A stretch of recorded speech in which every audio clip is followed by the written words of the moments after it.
There's the often quoted line from Rebecca West that people would call her a feminist whenever she would express an opinion that would differentiate her from a doormat or a prostitute. People often leave off the prostitute part of the line, but I think it's important. I agree with her. Feminism, and feminism as I've taught my daughter to mean, is just simply believing in equal treatment and fairness between women and men. It doesn't mean that we're the same, but we can be equal.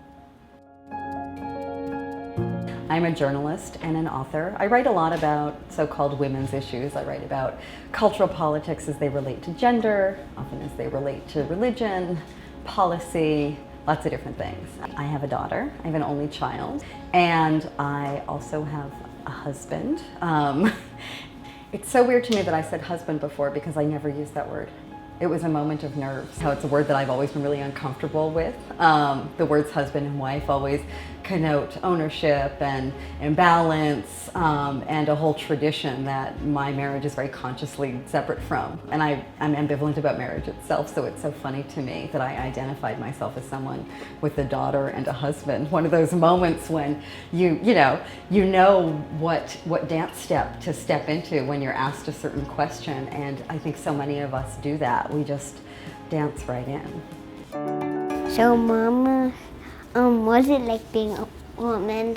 What is it like being a woman as opposed to being a man? Yeah. Well, there are a lot of wonderful things about being a woman. I got to make the choice to have you, and I have wonderful relationships with my other women friends, and it's special to be a daughter. I also find a lot of frustrations about being a woman. Those frustrations tend to be more about the culture and our politics at large. The blind eye that we train on poor women. Single mothers are the poorest population of any developed nation here in America right now. And so when I think about women at large, beyond myself and sometimes including myself, I think that there are elements of being a woman that I don't always love. I feel like I experience judgment for being a woman all the time. The notion of what it means to be a bitch in other people's eyes is serious and it sticks, and I carry that a lot. I simultaneously carry what it means to not be regarded as an equal intellectually or professionally, and also just as a journalist, the sort of topics that editors will want me to report on, the sort of things that I'm allowed to give voice to. If I want to do serious work, it often needs to be work related to gender, and I am glad to do that, but there's more too.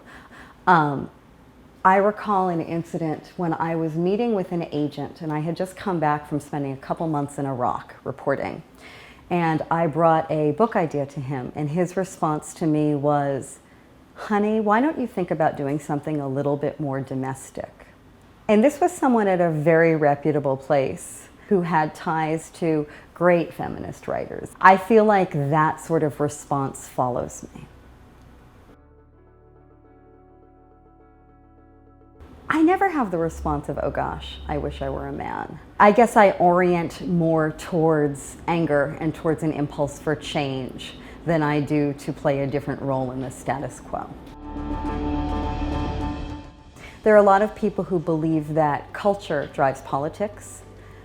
I think that that's often true, but I think that politics can often drive culture, and that political change can be easier to bring about at times than cultural change. I think that if we had better policy to support women and parents in this country, if we could think seriously as voters about equal pay, about better family policy to support parents, and if we could think differently about how we approach the income gap in this country, especially with an eye towards gender, but for everyone, that culture could follow.